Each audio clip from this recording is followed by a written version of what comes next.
रहीम तुसां माशाअल्लाह सारे भैन भरा ठीक ठाक हो सो उम्मीद करना अल्लाह पाक अपनी हिफ्स एक तो मान भी हो माशाअल्लाह जी।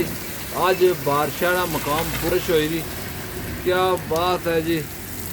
इतनी सख्त बारिश हो रही कि तकी सकने हो, बड़ी बारिश हो रही जी। ओए होए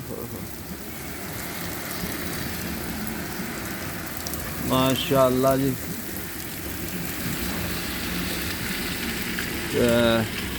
असा हूँ नवा तोता आंदा जी, वो भी तुसें दसने आ। ए बुढ़ी